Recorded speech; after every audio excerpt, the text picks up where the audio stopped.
সম্মানিত দ্বীনি মুসলিম ভাই বোন, প্রশংসা আল্লাহর জন্য, শান্তি অবতীর্ণ হোক আল্লাহর রাসূলের উপর সাল্লাল্লাহু আলাইহি ওয়াসাল্লাম। বিগত জুমায় একটি গুরুত্বপূর্ণ বিষয় রেখে দিয়েই চলমান বিষয়ে আসব বলেছিলাম। দেখি একটি গুরুত্বপূর্ণ বিষয় মধ্যেই রয়ে গেছে, আর তা হলো হজ। কাজেই আমরা আজকের জুমায় বিষয় নির্ধারণ করেছি হজ উমরা। সামনের জুমা থেকে ইনশাআল্লাহ আমাদের চলমান বিষয়ের উপরে আলোচনায় থাকব। সম্মানিত দ্বীনি ভাই বোন, হজ শব্দের আবিধানিক অর্থ হলো ইচ্ছা পোষণ করা। শরীয়তের পরিভাষায় নির্ধারিত সময়ে, নির্ধারিত দিনে, নির্ধারিত স্থানে এক বিশেষ পদ্ধতিতে ইবাদতের নাম হজ।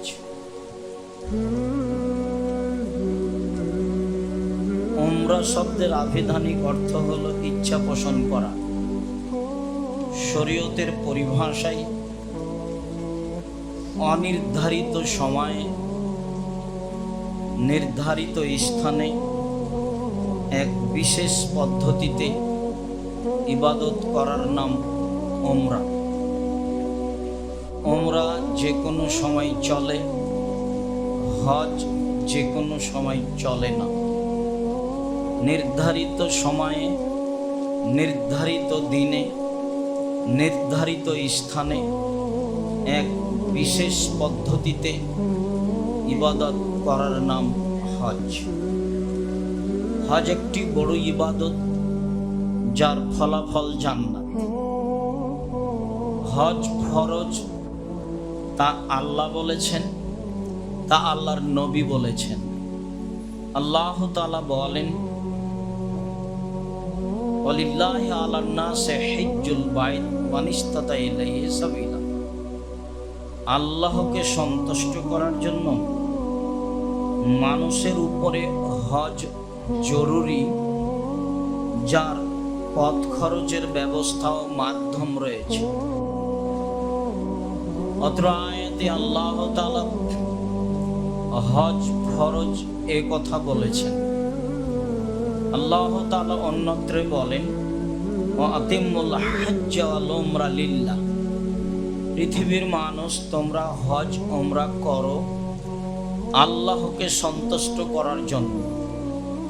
অত্র আয়াতে আল্লাহ তাআলা হজ উমরা করার জন্য মানুষকে আদেশ করেছেন।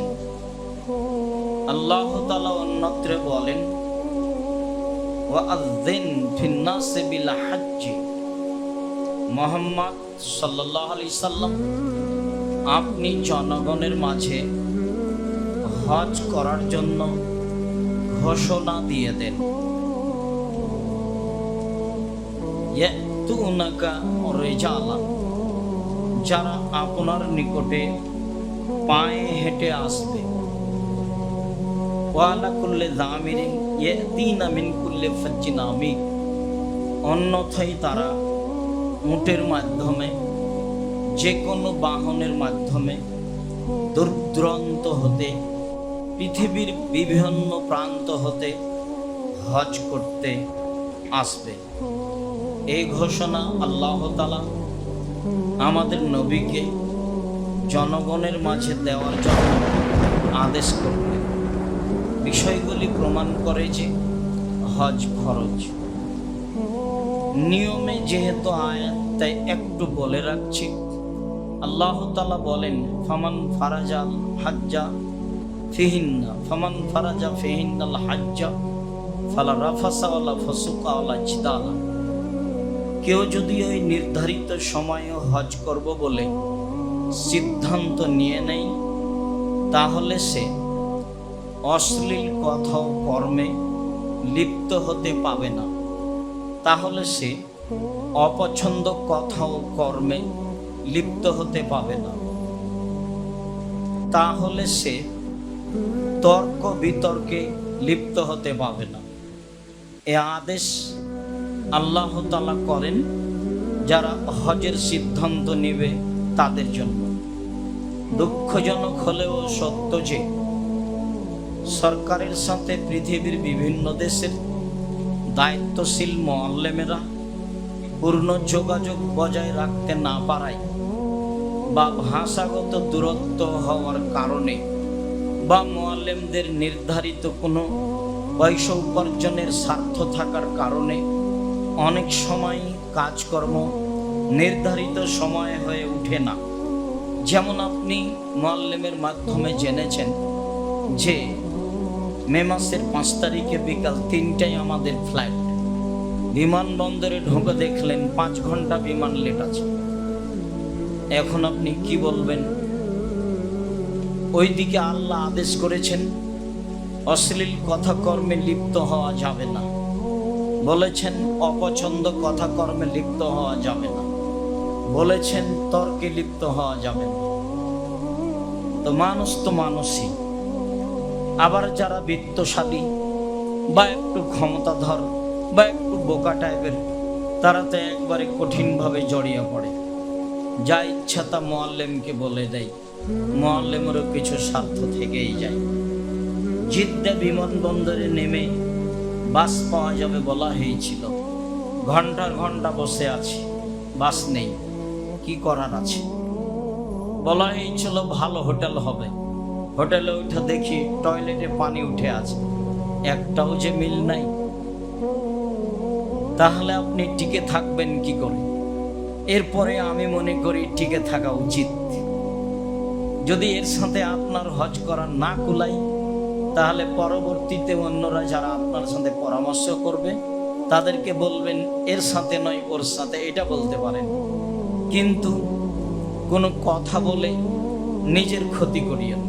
আমি এটাই মনে করি। আমি একাধিকবার হজ করাতে কোনোদিনই কোনো অপছন্দ কথাকর্মে জড়িয়ে পড়া প্রয়োজন মনে করিনি। সে ভালো করুক, ভালো ফল, সে মন্দ করুক, মন্দ ফল পাবে, এটাই আমি বিশ্বাস করি। সম্মানিত দিনী ভাই, হজ ফরজ।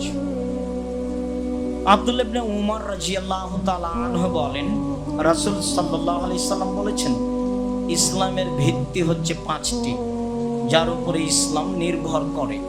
তার একটি হচ্ছে এ বলে সাক্ষ্য দেওয়া যে আল্লাহ ছাড়া কোনো মাবুদ নাই, এ বলে সাক্ষ্য দেওয়া যে মুহাম্মদ আল্লাহর রাসূল, এ বলে সাক্ষ্য দেওয়া যে আল্লাহ ছাড়া কোনো মাবুদ নেই, মানে কোনো প্রকার শিরক চলবে না। এ বলে সাক্ষ্য দেওয়া যে রাসূল ছাড়া, মুহাম্মদ সাল্লাল্লাহু আলাইহি সাল্লাম ছাড়া কারো ইবাদত চলে না। তাই আমি সাক্ষ্য দিচ্ছি মুহাম্মদ আল্লাহর রাসূল, রাসূলের নিয়ম নীতি ছাড়া কোনো ইবাদত করা যাবে না। 2, 5 ওয়াক্ত সালাত আদায় করা। 3, যাকাত প্রদান করা। 4, রমজান মাসে সিয়াম পালন করা। 5, সম্ভব হলে হজ করা। অত্র 5টি বিষয়ের উপরে ইসলাম নির্ভর করে বলে রাসূল সাল্লাল্লাহু আলাইহি সাল্লাম বলেছেন। মানে হজ হলো ইসলামের একটি ভিত্তি স্তম্ভ, যা সময় হলে মানুষকে করতেই হবে, মানুষ করতে বাধ্য। একাধিকবার হজ করতে পারে, একবার ফরজ বাকি নফল। উমরাও তাই করতে পারে। তবে বিভিন্ন দেশ থেকে, এদেশ থেকে রমজান মাসে যেভাবে হজ করতে যাচ্ছে, তা বাস্তবতায় আমার মনে হয় এইটা একটা লোক দেখানো ফ্যাশন মাত্র। তাছাড়া সে তো বেশ যাচ্ছে বন্ধু বান্ধব, আত্মীয় স্বজন, আহাল পরিবার নিয়ে, তারপরে কত ছবি আর কত কি কিসের তরফ, এগুলি সব মিলে আসলেই কি উমরা, আসলেই কি হজ? চলেন রাসূল সাল্লাল্লাহু আলাইহি ওয়াসাল্লাম হজের ব্যাপারে কি বলেন। হজের আদেশে তিনি বলেন, ইয়া আইয়ুহান নাস কাদ ফুরিজা আলাইকুমুল হাজ্জু ফাহুজ্জু, পৃথিবীর মানুষ, তোমাদের উপরে হজ ফরজ করা হয়েছে, তোমরা হজ করো। বিবরণে বোঝা যায় আল্লাহ এবং আল্লাহর রাসূল হজ ফরজ এটাই ঘোষণা করেছেন। হজ করলে কি হবে এই বিষয়টি আমরা দ্বিতীয় অংশে আলোচনা করি। হজ করলে অনেক ফল রয়েছে। আবু হুরায়রা রাদিয়াল্লাহু তাআলা আনহু বলেন, রাসূল সাল্লাল্লাহু আলাইহি সাল্লামকে জিজ্ঞাসা করা হয়েছিল, আইয়ুল আমালে আফজাল, আল্লাহর নবী সবচেয়ে কোনটি উত্তম ইবাদত? তাতে তিনি বললেন, ঈমান বিল্লাহি ওয়া রাসূলিহি, আল্লাহকে মেনে নেওয়া আর রাসূলকে মেনে নেওয়া, এটা হলো সবচেয়ে উত্তম আমল। কিলা সুম্মা মাজা, বলা হলো আল্লাহ রাসূল তারপরে? আর তারপরে আল জিহাদু ফি সাবিলিল্লাহ, আল্লাহর পথে জিহাদ করা। বলা হলো সুম্মা মাজা, আল্লাহর নবী তারপরে কোনটা? তখন আল্লাহ রাসূল বললেন, হজ্জুন মাবরুর, কবুল হজ। অত্র বুখারী মুসলিমের বিবরণে উত্তম আমল হিসেবে 3 নম্বর স্থানে হজকে উল্লেখ করা হয়েছে, যা আবু হুরায়রা রাদিয়াল্লাহু তাআলা আনহু বলেন। আবু হুরায়রা রাদিয়াল্লাহু তাআলা আনহু বলেন, রাসূল সাল্লাল্লাহু আলাইহি সাল্লাম বলেছেন, মান হাজ্জা লিল্লাহ ফালাম ইয়ারফুস ওয়ালাম ইয়াফসুক, কেউ যদি আল্লাহকে সন্তুষ্ট করার জন্য হজ করে, অশ্লীল কথা ও কর্মে জড়িয়ে না পড়ে, অপছন্দ কথা ও কর্মে জড়িয়ে না পড়ে, তো রাজা কায়াউমিন ওয়ালাদাতহু উম্মুহু, তাহলে লোকটা ফিরে আসে সেই দিনের মতো হয়ে যেদিন তার মা তাকে জন্ম দিয়েছে, নিষ্পাপ হয়ে ফিরে আসে। কথাগুলি আমরা অত্র দাওয়া সেন্টারে প্রথম জুমাগুলি হচ্ছিল, তখন আমরা বলেছিলাম, মানুষ কি কি আমলে সেই দিনের মতো হয়ে যায় যেদিন তার মা তাকে জন্ম দিয়েছে, নিষ্পাপ হয়ে যায়। সম্মানিত দিনী ভাই বোন, তার একটা অংশ ছিল, লম্বা কথা নেই, সুন্দর করে অজু করে পায়ে হেঁটে মসজিদে গিয়ে জিকির আজকার করলেই লোকটি হয়ে যায় সেই দিনের মতো যেদিন তার মা তাকে জন্ম দিয়েছে, নিষ্পাপ হয়ে যায়। অত্র হাদিসে রাসূল সাল্লাল্লাহু আলাইহি সাল্লাম হজের অনেক ফজিলত উল্লেখ করেছেন বলেই আমরা মনে করি।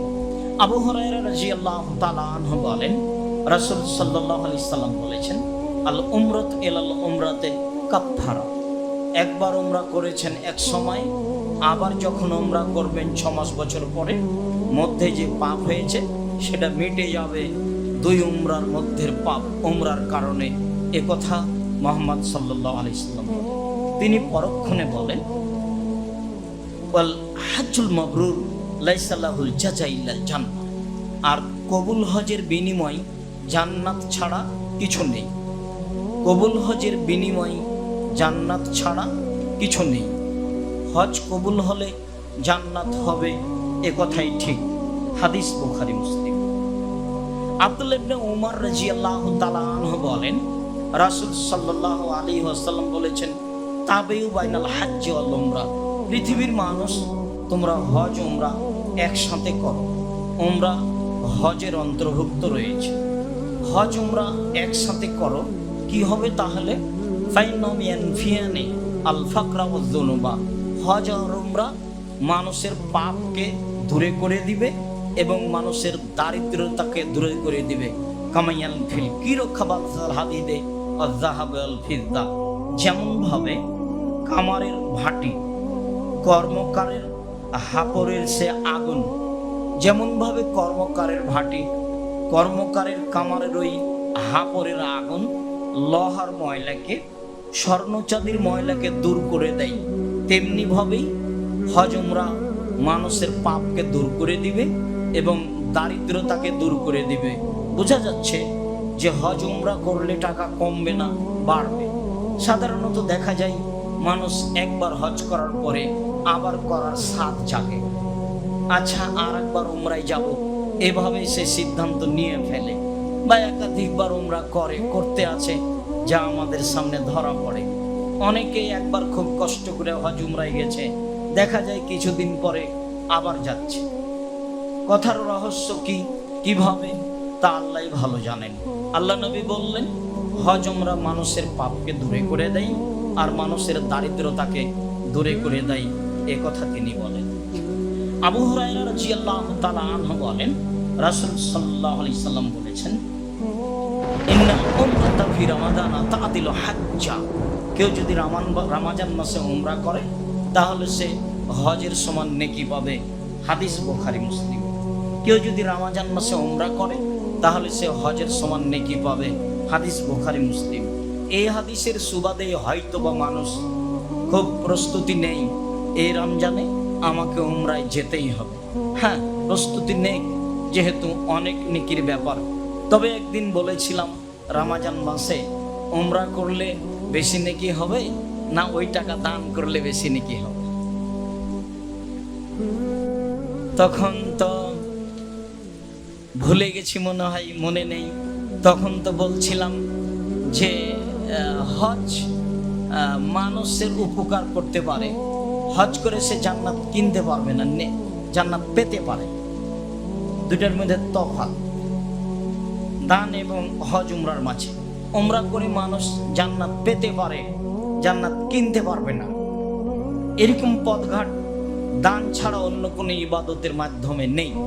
তা কোরআন তেলাওয়াত হোক, তা তাসবিহ তাহলিল হোক, তা সালাত হোক, তা সিয়াম হোক, তা হজ হোক, তা উমরা হোক, যেটাই হোক না কেন, এ দিয়ে জান্নাত কিনা যায় না, এ দিয়ে জান্নাত পাওয়া যায়।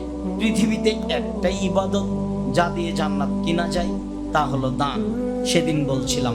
সম্মানিত দিনী ভাই বোন, রাসূল সাল্লাল্লাহু আলাইহি ওয়াসাল্লাম এই কথা বলেছেন, ইন্নাল হাজ্জা ইয়াহদুমু মা কানা কাবলাহু, নিশ্চয় হজ অতীতের যত পাপ আছে সবকে ধ্বংস করে দেয়। হজ করলে আর কোনো পাপ থাকে না। সংক্ষিপ্ত বলার আশায় এ অংশ থেকে ছেড়ে চলে যায়। এবার চলেন হজের কাজ আরম্ভ করতে যাই। সম্মানিত দিনী ভাই বোন, হজের জন্য নির্ধারিত স্থান রয়েছে।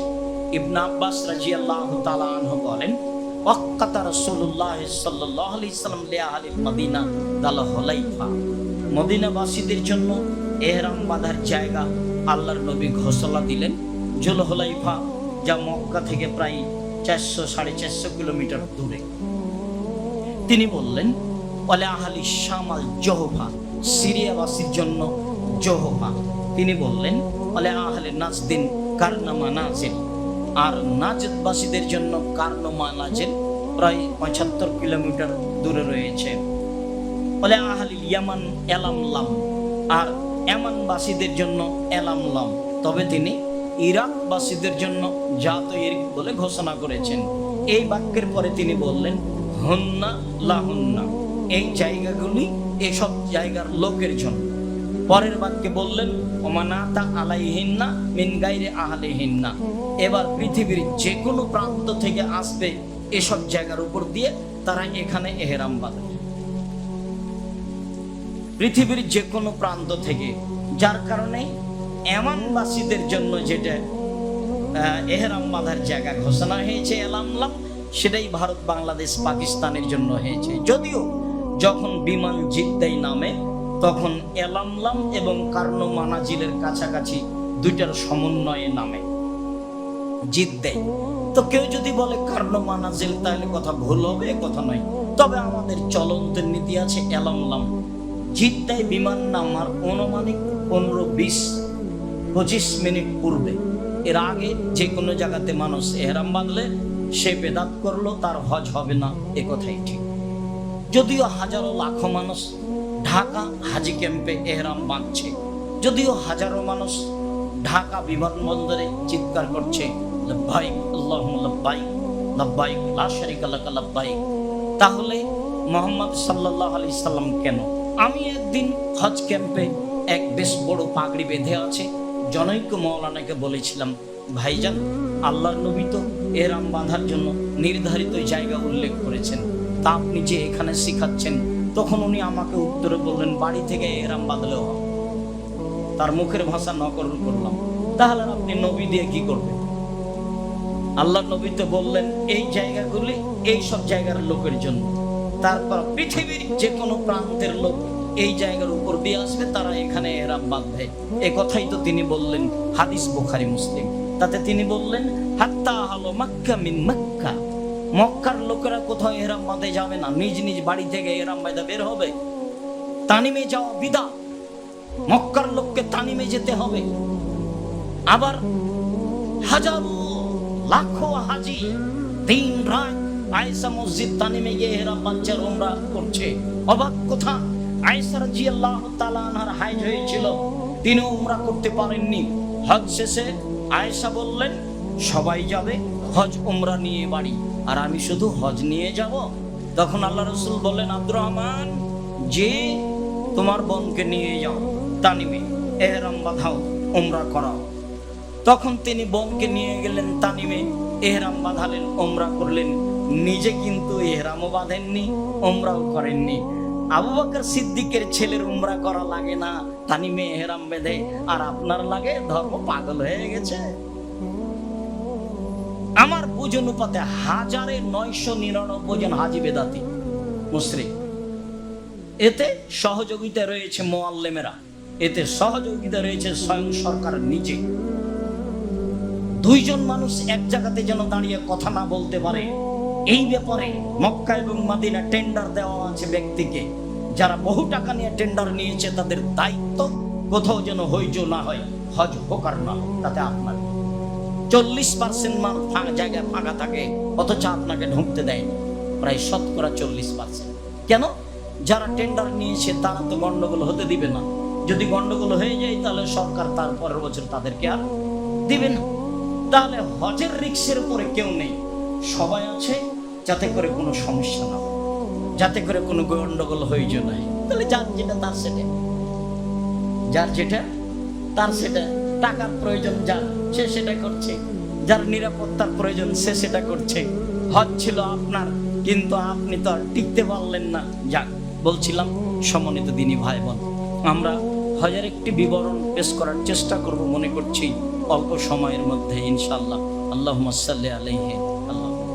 নির্ধারিত জায়গায় এহরাম বাঁধলাম। এহরাম বাঁধা আবার কি জিনিস? এহরাম বাঁধা হলো লাব্বাইক উমরাতান, আমি উমরার জন্য উপস্থিত, এর নাম হলো এহরাম বাঁধা। বা লাব্বাইক মিনা আবি, বা আমার আব্বার পক্ষ থেকে হজ, এই বলে এহরাম বাঁধা। এই চিৎকার করে এই শব্দটা বলতে হবে। খাল্লাদ ইবনে সাঈদ তার পিতা থেকে বর্ণনা করেন, তিনি বলেন যে রাসূল সাল্লাল্লাহু আলাইহি ওয়াসাল্লাম বলেছেন, আতানি জিবরাইল ফামারানি, জিবরাইল আমার কাছে আসলেন, মুহাম্মদ সাল্লাল্লাহু আলাইহি ওয়াসাল্লাম বলেন, আমারানি, এবং আমাকে আদেশ করলেন যে আন আমরা সাবি, আমি আমার সঙ্গী সাথীকে বলে দেব, সঙ্গে সাথে তোমরা তোমাদের কণ্ঠকে উঁচু করো, বিল ইহলাল ওয়াত তালবিয়া, ইহরাম বাঁধার সময় এবং তালবিয়া পড়ার সময় চিৎকার করে ইহরাম বাঁধতে হবে। লাব্বাইক উমরাতান, উমরার জন্য উপস্থিত। তারপরে তালবিয়া শুরু হবে, লাব্বাইক আল্লাহুম্মা লাব্বাইক, লাব্বাইক লা শারিকা লাক, লাব্বাইক ইন্নাল হামদা ওয়া নি'মাতা লাকাল মুলক লা শারিকা লাক। লাব্বাইক, আমি উপস্থিত। আল্লাহুম্মা লাব্বাইক, হে আল্লাহ আমি তোমার দরবারে উপস্থিত। প্রশংসা তোমার, অনুগ্রহ তোমার, রাজত্ব তোমার, কোনো শরীক নাই তোমার। লাব্বাইক আল্লাহুম্মা লাব্বাইক, লাব্বাইক লা শারিকা লাক, লাব্বাইক ইন্নাল হামদা ওয়া নি'মাতা লাকাল মুলক লা শারিকা লাক। তালবিয়া, তালবিয়া কি জিনিস? এই দোয়া। এই দোয়া কি? এর ফলাফল কি? সাহল ইবনে সাদ রাদিয়াল্লাহু তাআলা আনহু বলেন, রাসূল সাল্লাল্লাহু আলাইহি সাল্লাম বলেছেন, মা মিন মুসলিমিন ইলাব্বি ইল্লা লাব্বামানা ইয়ামিনিহি ওয়া আন শিমালিহি মিন শাজারিন আও হাজারিন আও কবরিন হাত্তা তানকাতালা হাউনা ওয়া হাউনা। যখন আপনি বলেন লাব্বাইক, তখন আপনার ডানে যা আছে, আপনার বামে যা আছে, সবকিছু লাব্বাইক বলে। তা পাথর, তা বাড়ি, তা ইট পাথর, তা পাকা বাড়ি, তা কাঁচা বাড়ি, সবকিছু তালবিয়া পড়তে থাকে। পড়তে পড়তে পড়তে পৃথিবীর শেষ পর্যন্ত চলে যায়। আপনার তালবিয়ার সাথে সারা পৃথিবীর সবকিছু তালবিয়া পড়ে, এ কথা মুহাম্মদ সাল্লাল্লাহু আলাইহি ওয়াসাল্লাম। মুহাম্মদ সাল্লাল্লাহু আলাইহি সাল্লাম তালবিয়ার ব্যাপারে বলে, আবু বকর সিদ্দিক রাদিয়াল্লাহু তাআলা আনহু বলেন, রাসূল সাল্লাল্লাহু আলাইহি সাল্লামকে জিজ্ঞাসা করা হয়েছিল, আইউল হজ্জ আফজাল, আল্লাহর নবী সবচেয়ে উত্তম হজ কোনটি? তখন আল্লাহ রাসূল উত্তরে বললেন, আলা আজ্জু ওয়াস সাজ্জু, যেখানে খুব বেশি বেশি তালবিয়া হয় সেটাই হলো উত্তম হজ, যেখানে বেশি বেশি কুরবানি হয়। একটা ছাগল নয়, 2-4-5টা 2-4টা উট দিতে হবে, টাকা খরচ করতে হবে, রক্ত বেশি প্রবাহিত করতে হবে, সেটা হলো উত্তম হজ। এ কথা মুহাম্মদ সাল্লাল্লাহু আলাইহি সাল্লাম।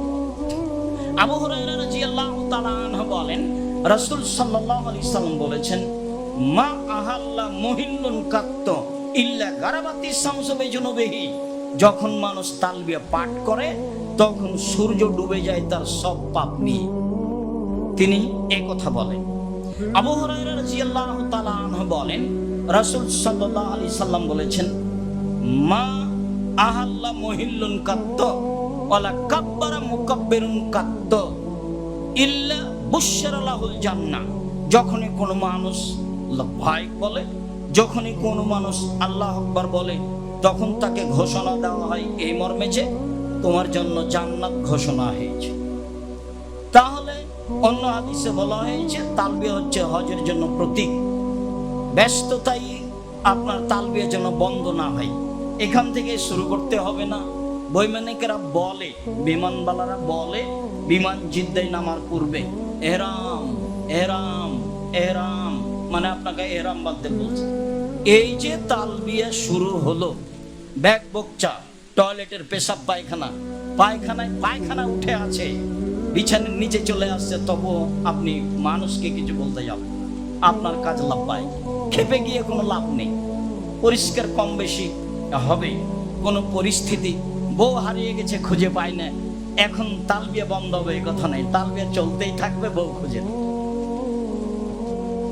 একজন হজ করতে গেছে, তার 3 জন বউ, 3 জন বোন, তখন ওই ভাই শুধু কাঁদে, তখন ওর বোনেরা বলছে, তুই কাঁদিস কেন রে, তোকে আমরা সাথে নিয়ে এসেছি আমাদের হজ বৈধ হওয়ার জন্য, তোকে কোলে করে রাস্তায় রাখবো, তোকে আমাদেরকে নিয়ে বেড়াতে হবে এই চিন্তা করিস না তুই। ভয়, ও 3 জন বোন ওই একাই, শুধু খালি ভয় পাই, না জানি কি হয়। তোর বোনেরা ওকে এইভাবে বলছে, না ঠিক বলেছো তোমরা, এটাই ঠিক আছে, ওদের হজে আসাটা বৈধ হয়েছে তোমার কারণে, বাকিটুকু রাস্তাঘাট তারা দেখবে, তুমি অত দুশ্চিন্তা ভোগ করো কেন? আপনার স্ত্রী হারিয়ে যাবে এই কথা ঠিক, পাওয়া যাবে এই কথাও ঠিক, অত দুশ্চিন্তার কিছু নাই। সম্মানিত দিনী ভাই বোন, তালবিয়া পড়তে পড়তে চলে গেলাম হোটেলে। হোটেল থেকে বের হয়ে সময়ের গতিতে গোসল টোসল করে ভালো করে প্রস্তুতি নিয়ে তাৎক্ষণিক যাবেন না, তাৎক্ষণিক বল গেলে ক্লান্তি আসতে পারে, রাস্তাঘাট ঠিক করে নিতে হবে। কিছুক্ষণের মধ্যে হারিয়ে গেলে পরিবেশ একটু ভারী হয়ে যাবে, মানুষ তো মানুষ, কাজেই পরিচিত মানুষকে সাথে নিয়ে রাস্তাঘাট ঠিক করে নিয়ে বের হতে হবে। আবু হুরায়রা রাদিয়াল্লাহু তাআলা আনহু বলেন, কাদামান নবী সাল্লাল্লাহু আলাইহি সাল্লাম মক্কা ফাআতাল হাজারা। আল্লাহর নবী মক্কায় ঢুকলেন, ঢুকে হাজরে আসওয়াদের নিকটে গেলেন। তার মানে যেই গেট দিয়ে ঢোকেন না কেন, যেই কোনায় হাজরে আসওয়াদ আছে সেখানে যেতে হবে। যেখানে ডান দিকে দেখালে সবুজ বাতি দেখা যায়, রাসূল সাল্লাল্লাহু আলাইহি ওয়াসাল্লাম ওখানে গেলেন। ফাস্তালামাহু, তারপর পাথরে চুমা দিলেন। সুম্মা শাইয়ামিনিহি, তারপর তিনি ডান হাতকে হিসাব করে হাঁটতে লাগলেন। বামে থাকলো কাবা ঘর। তাহলে তওয়াফ শুরু হচ্ছে হাজরে আসওয়াদ থেকে। যেই গেট দিয়ে ঢোকেন না কেন, যেখানে হাজরে আসওয়াদ আছে, সবুজ বাতি আছে উপরে, সেখানেই যেতে হবে। ভিড় ভেঙে হোক আর না ভেঙে হোক, মুখে চলতেই থাকবে তালবিয়া। এবার যখন আপনি হাজরে আসওয়াদের এখানে এসেছেন, তখন আপনি বলবেন আল্লাহু আকবার, হাত উঁচু করে হাজরে আসওয়াদের দিকে হাতটা টেনে মুখে চুমা দিতে হবে না।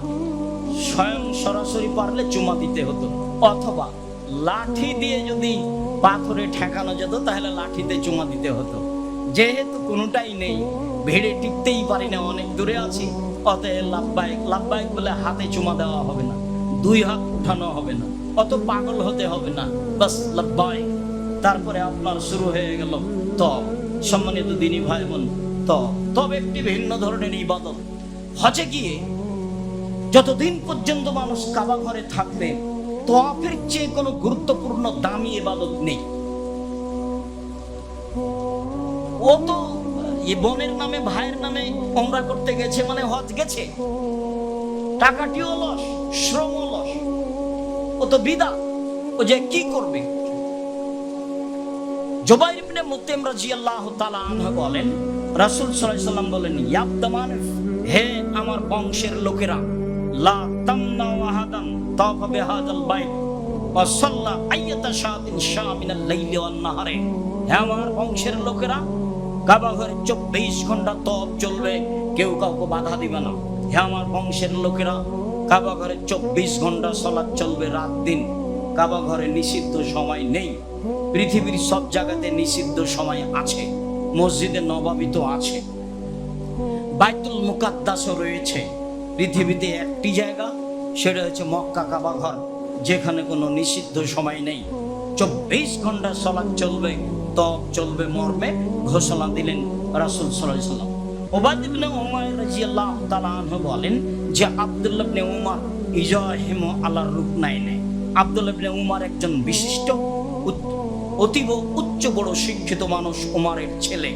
ইনি হাজরা আসওয়াদ আর রুকনে ইয়ামানি, মানে হাজরা আসওয়াদের আগের কোণ, এই দুইটা জায়গাতে হাত লাগানোর জন্য খুব ভিড় করতেন। তিনি বলেন মারাআইতু আহাদাম মিন সাহাবী রাসূলিল্লাহ সাল্লাল্লাহু আলাইহি ওয়াসাল্লাম ইজাহিমু আলাইহি, আমি আব্দুল্লাহ উমার ছাড়া আর কাউকে এত ভিড় করে এই দুইটি জায়গা স্পর্শ করতে দেখিনি। এবার আব্দুল্লাহ ইবনে উমার বলছেন, পৃথিবীর মানুষ শুনে রেখো, আপনিও শুনে রাখেন, ইন আফা, যদি আমি এটা করি, এই দুই জায়গায় হাত লাগানোর জন্য ভিড় যদি করে থাকি, তাহলে শুনে রাখেন, সামিতু রাসূলুল্লাহ সাল্লাল্লাহু আলাইহি ওয়াসাল্লাম, আমি আল্লাহ রাসূলকে বলতে শুনেছি, তিনি বলেছেন ইন্না মাসামা কাফারাতুল খাতায়া, দুই রুকনে হাত লাগাতে পারলে অতীতের সব পাপ শেষ। এই জন্য আমি ভিড় করি। সামিতু ইয়াকুল, আমি আল্লাহ রাসূলকে বলতে শুনেছি, তিনি বলেছেন মান তাফা সাবান ওয়া হাসাহু, যে 7 বার চক্কর দিল আর গুণে ভালো করে হিসাব করলো, কা ইতকে রাকাবাতিন, তাহলে একটা গোলাম আজাদের সমান নেকি হবে। তিনি বললেন, আমি রাসূল সাল্লাল্লাহু আলাইহি ওয়াসাল্লামকে বলতে শুনেছি, তিনি বলেছেন লা ইয়াদু কাদামান ওয়া ইয়ারফা উখরা ইল্লা হাত্তাল্লাহু আনহু বিহা শায়াতান ওয়া কাতাবাল্লাহু লাহু বিহা হাসানাতান। তওয়াফ করতে লেগে যতবার পা উঠাবে নামাবে, যতবার উঠাবে নামাবে, উঠালে 1 পাপ মুছে যাবে, 1 নেকি লিখা হবে, নামালে 1 পাপ মুছে যাবে, 1 নেকি লিখা হবে। দূর দিয়ে হাঁটলে আরো হলো, পাশ দিয়ে হাঁটলে একটু কম হলো, আরো দূর দিয়ে হলো আরো বেশি। এবার আপনি বলেন তওয়াফের তুলনায় আর কোন ইবাদত থাকবে? অবাক একটি ইবাদত তওয়াফ। যতবার পা উঠবে তাতে একটা পাপ মিটে যাবে, একটা নেকি লিখা হবে। যতবার পা নামবে তাতে একটি পাপ মিটে যাবে, একটি নেকি লিখা হবে। এ কথা মুহাম্মদ সাল্লাল্লাহু আলাইহি সাল্লাম বলেন। আর স্পর্শের চেষ্টা করতে হবে, না পারলে পিড়াপিড়ি কিছু নেই। রুকনে ইয়ামানি থেকে রুকনে আসওয়াদ পর্যন্ত নির্ধারিত দোয়া রয়েছে, রব্বানা আতিনা ফিদ দুনিয়া হাসানাতাও ফিল আখিরাতি হাসানাতাও ওয়া কিনা আযাবান নার। সম্মানিত দিনী ভাই বোন, এই যে 7 বার হয়ে গেল, এখন আপনি 2 রাকাত সালাত আদায় করবেন। প্রথম রাকাতে হবে সূরা কাফিরুন, দ্বিতীয় রাকাতে হবে সূরা ইখলাস। আপাতত তওয়াফ শেষ হলো।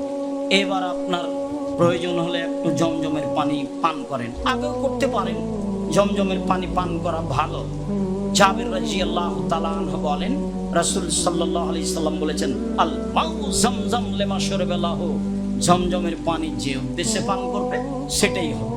জমজমের পানি যে উদ্দেশ্যে পান করবে সেটাই হবে।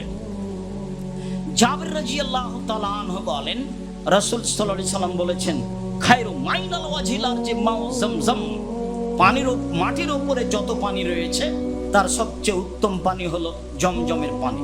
মাটির উপরে যত পানি রয়েছে তার সবচেয়ে উত্তম পানি হলো জমজমের পানি। শেষে তিনি বললেন, মাউ জামজাম তামিন অসেফা অসুকমিন, জমজমের পানি হচ্ছে ক্ষুধা নিবারণের খাদ্য, জমজমের পানি হচ্ছে রোগ নিরাময়ের ঔষধ। এ কথা মুহাম্মদ সাল্লাল্লাহু আলাইহি সাল্লাম বলেন। জমজমের পানি হচ্ছে ক্ষুধা নিবারণের খাদ্য আর রোগ সারার ঔষধ। এ কথা আল্লাহর নবী বললেন। আল্লাহ নবী যা একে আবু জার গিফারি রাদিয়াল্লাহু তাআলা আনহুকে বললেন, আবু জার, তুমি মক্কায় কতদিন থেকে আছো? 30 দিন থেকে আছি। আবু জার, তোমাকে কে খেতে দেয়? তা আবু জার বললেন, মা কানা লি তামুন ইল্লা মাউ জামজাম, আমার কাছে জমজমের পানি ছাড়া কোনো খাদ্য ছিল না। এই 30 দিন যাবত একটানা আমি জমজমের পানি পান করেছি। তাতে কি হয়েছে জানেন? ফাসামেন, তো আমি মোটা হয়ে গেছি। অতাকাসসারা দোকানো বাতনি, আমার পেটে চরক ধরে গেছে, পেট মোটা হয়ে গেছে, আমি নিজে মোটা হয়ে গেছি।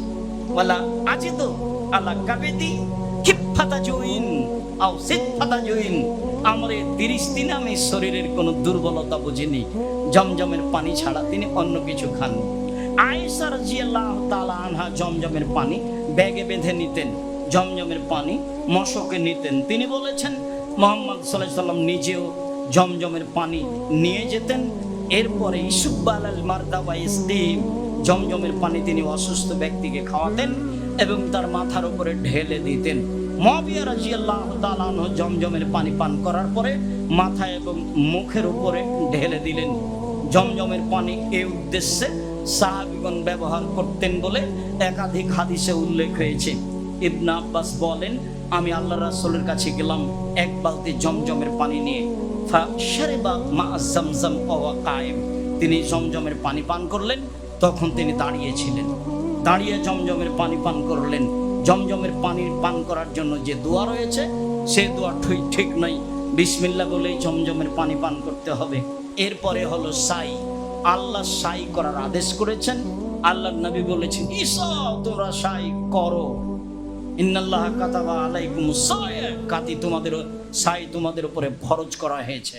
তার মানে সাফা মারওয়ার সাই, 2 রাকাত সালাত হয়ে গেছে, জমজমের পানি পান করা হয়েছে। এবার যেতে হবে সাই করতে। যেদিকে সাফা পাহাড় আছে সেদিকে উঠতে হবে। যখন তপ শেষ হচ্ছে ওই সোজায় আছে সাফা পাহাড়, অনেক চিহ্ন দেওয়া আছে।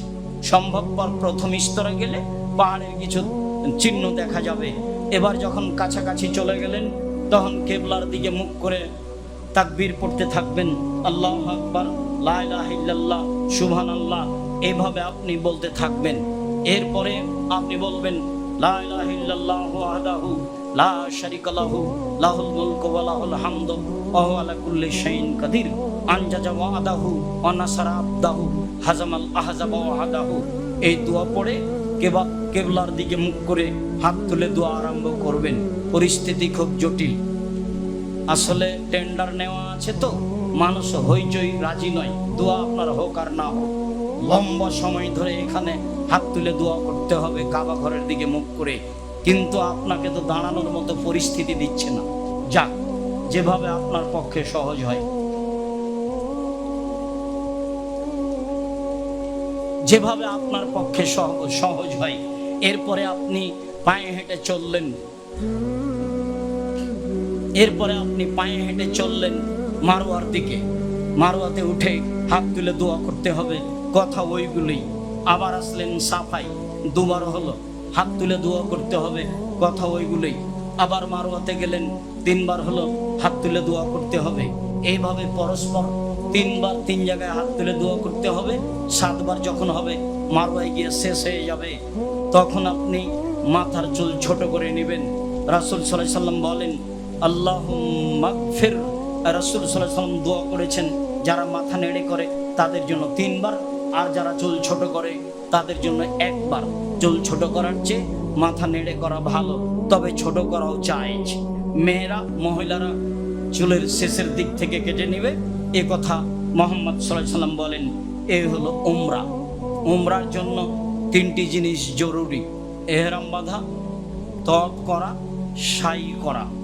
রুকুন বা জরুরি, তাতে মাথার চুল ছোট করা নয়। তওয়াফ, সাই, এহরাম বাঁধা, বাস উমরা হয়ে গেছে। এখন আপনি ফ্রি মানুষ থাকেন, হাট বাজার করেন, আসে যায় না, পারিবারিক বিষয়টি মিলনে যেতে পারেন, কোনো সমস্যা নেই। দিন যায় রাত্রি যায়, চলে আসলো জুলহিজ্জার 8 তারিখ। জুলহিজ্জার 8 তারিখ স্বস্থায়ী স্থানে ফজরের সালাত আদায় করে বের হবেন। ফজরের সালাত আদায় করে হোটেল থেকে বের হয়ে বলবেন, লাব্বাইক হাজ্জাতান, হজের জন্য উপস্থিত।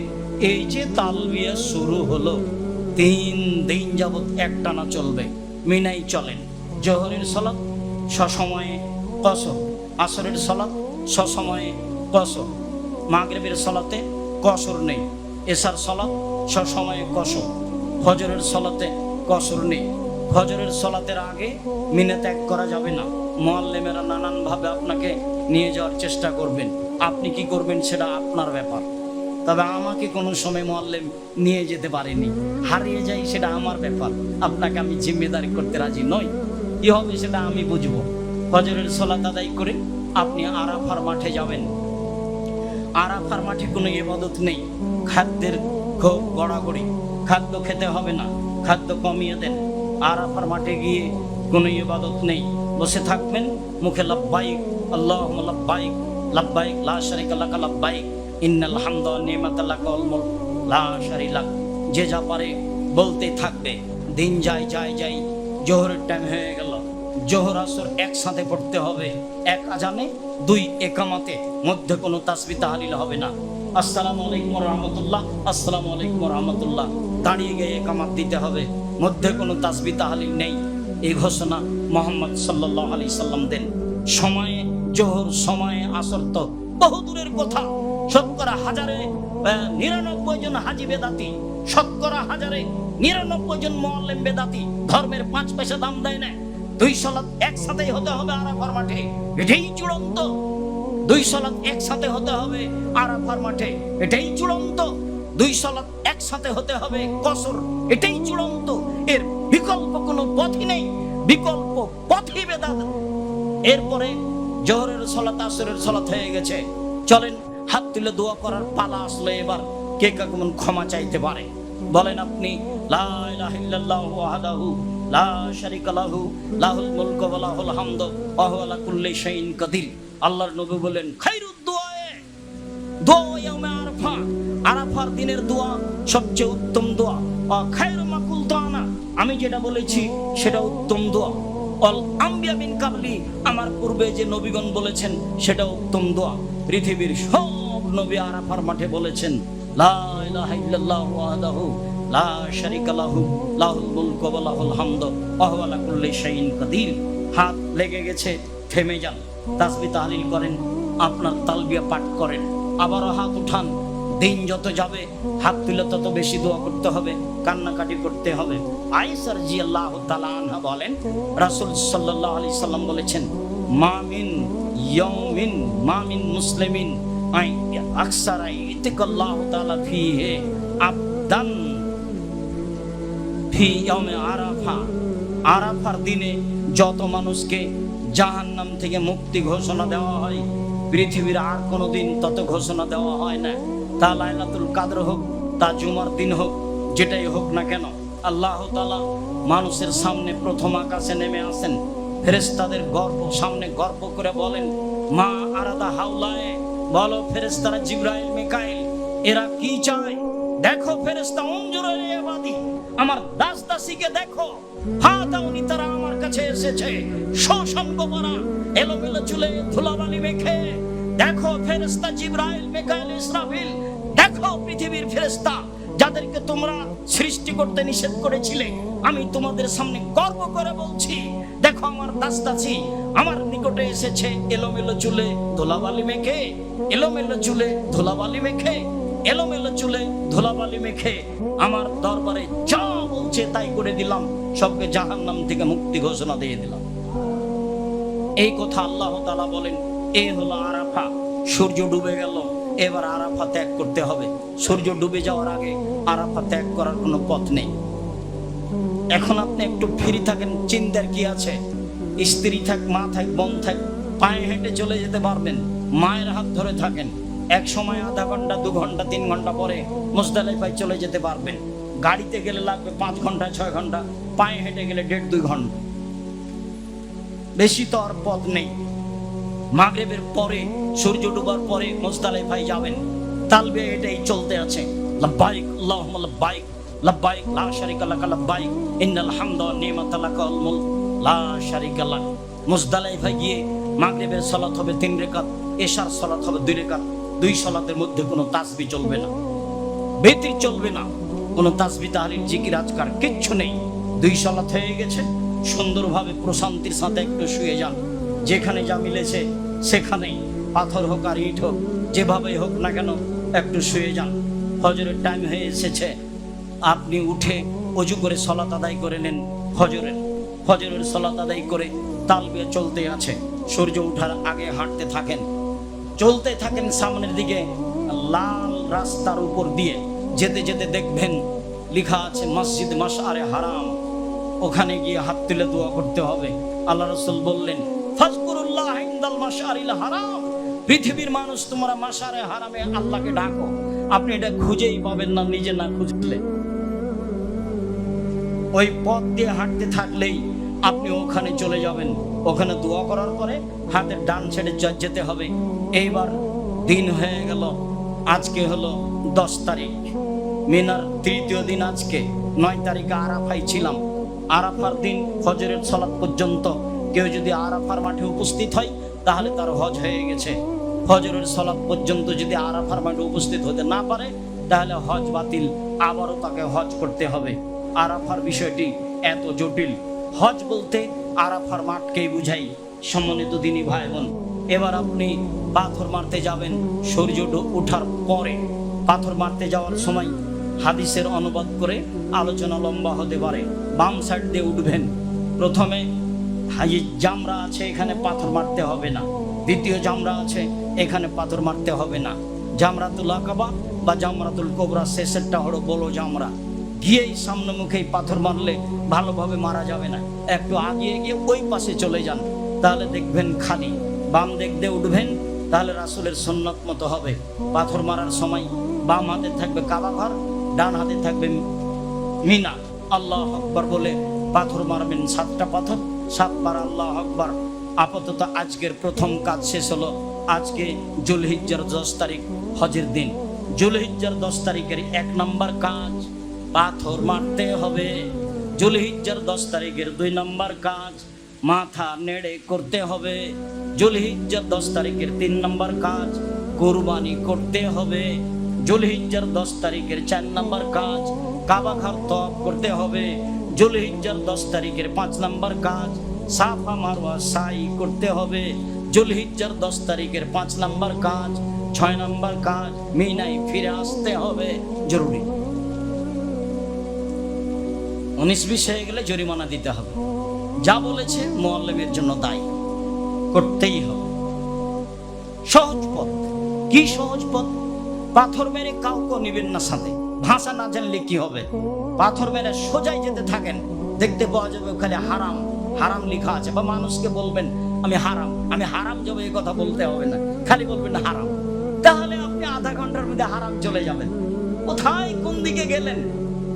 আর নেমেই দেখবেন 2 দিকে অনেক মানুষ মাথার চুল নেড়ে করছে, করে নেন। তাহলে তো 2 নম্বর কাজ হয়ে গেল। হেঁটে গিয়ে কাবা ঘর তওয়াফ করলেন, সাই করলেন, এই কাজ শেষ। ফিরে আসতে হবে। সেই কোথা থেকে কি যে করলো, 95% জন হাজি ক্লান্ত হয়ে গেছে পাথর মারার আগেই। তখন মুআল্লিম বলছে যে আমি যখন আরাফার মাঠে গেলাম তখন কোনো হাজি আমার সাথে নেই, সব হারিয়ে গেছে। আমি একাই খুঁজতে থাকলাম, খুঁজে পাওয়া যায় না, কোথায় আছে চেনাও যায় না। একাই হাঁটতে লাগলাম মুজদালিফার পথে। দেখি এক পর্যায়ে একজন সাথে আমার দেখা, ওও খুশি হয়ে গেল, আমিও খুশি হয়ে গেলাম। এইভাবে দেখা গেল 2-4 জন আমার সাথে হলো। শেষ পর্যন্ত পরের দিন সকাল হতে হতে সবাইকেই পাওয়া গেল। কে যে কোথায় গেল আমি বুঝতে পারিনি। তার মানে ভিড়ের কারণে আছে, বুঝতে না পারার কারণে আছে, মুআল্লিমের কারণে আছে, হজ ঠিক মতো করতে পারে না। এখন 2টা কথা বলি।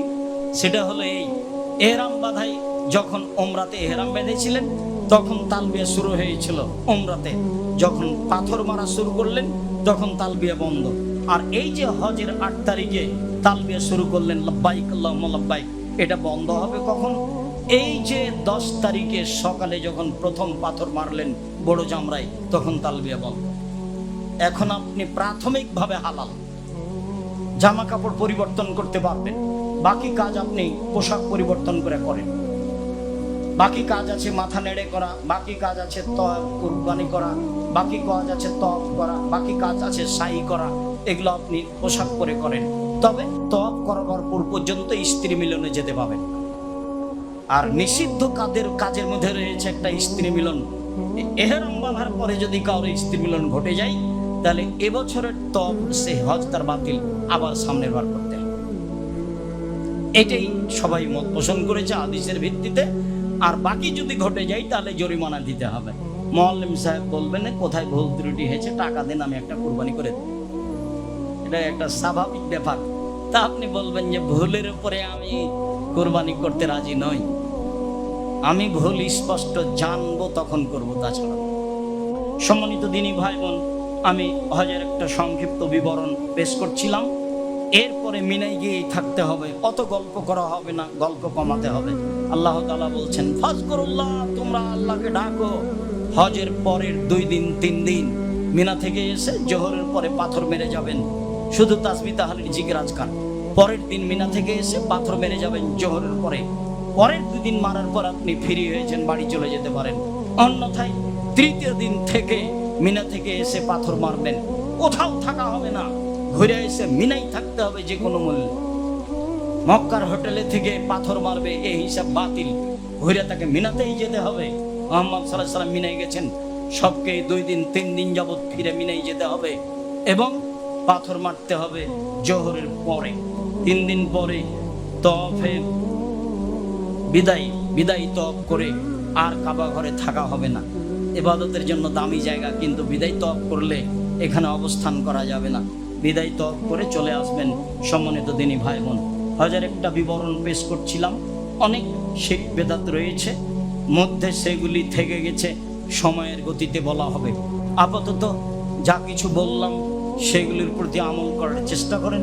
যারা দিনী ভাই বোন যেতে চাচ্ছেন তাকে পরামর্শ দেন, আর যারা যন্ত্রের মাধ্যমে সময় অবগত হবেন তারা এই পদ্ধতিতেই হজ ওমরা করার চেষ্টা করবেন।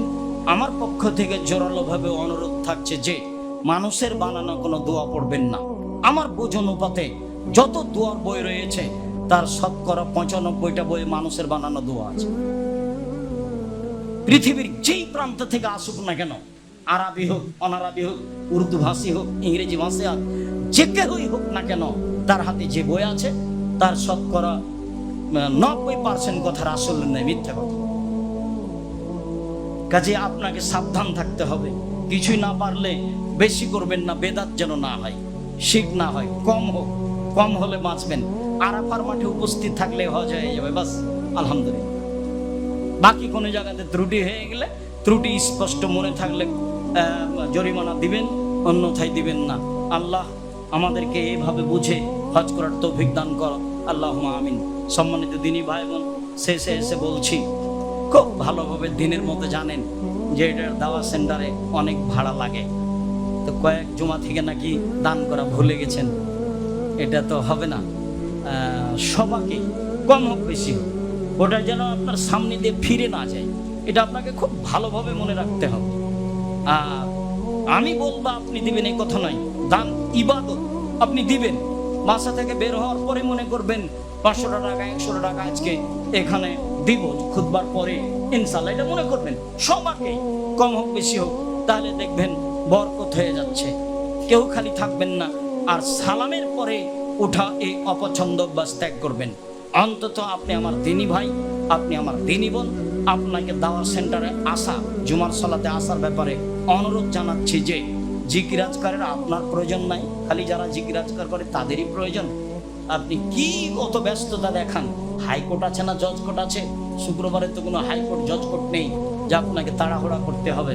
সবারই একটু ধৈর্যের পরিচয় দিয়ে তাসবিহ তাহলিল করতে হবে, কোর্টেটার জন্য ফিরি না যায় এবারে আপনার মনোবল রাখতে হবে। বিনিময়ে আল্লাহ দিবেন ইনশাআল্লাহ। আল্লাহ আমাদের যারা মারা গেছে তুমি তাদের কবরের শাস্তি মাফ করো, আমরা যারা অসুস্থ তুমি তাদের আরোগ্য দান করো, গাজাবাসীকে তুমি রক্ষা করো, তুমি সর্বশক্তিমান, তোমার শক্তির অভাব নেই, তোমাকে আজিজ বলে বিশ্বাস করি, পরা শক্তির অধিকারী, যাকে কেউ পারে না, এইভাবেই তোমাকে বিশ্বাস করি। দিনকে যেমন দিন বলি রাত বলি না, রাতকে যেমন দিন রাত বলি দিন বলি না, এইটা যেমন আমাদের কাছে বিশ্বাস। তুমি লা শারিক, সর্বশক্তিমান, তুমি কাদির, তুমি আজিজ, পরাক্রমশালী, যা ইচ্ছা তাই করতে পারো, এই বিশ্বাসই তোমার দরবারে রাখি। বিশ্বাসের ভিত্তিতে জুমার খুতবার শেষে বলছি, গাজাবাসীকে রক্ষা করো। পৃথিবীর যে কোনো প্রান্তে যে কোনো মুসলমান বিপদে আছে, তুমি তাকে বিপদ থেকে উদ্ধার করো। তোমার দরবারে এই জোরালো দাবি দেওয়া দোয়া রেখে আজকের জুমার খুতবা এখানে শেষ করলাম।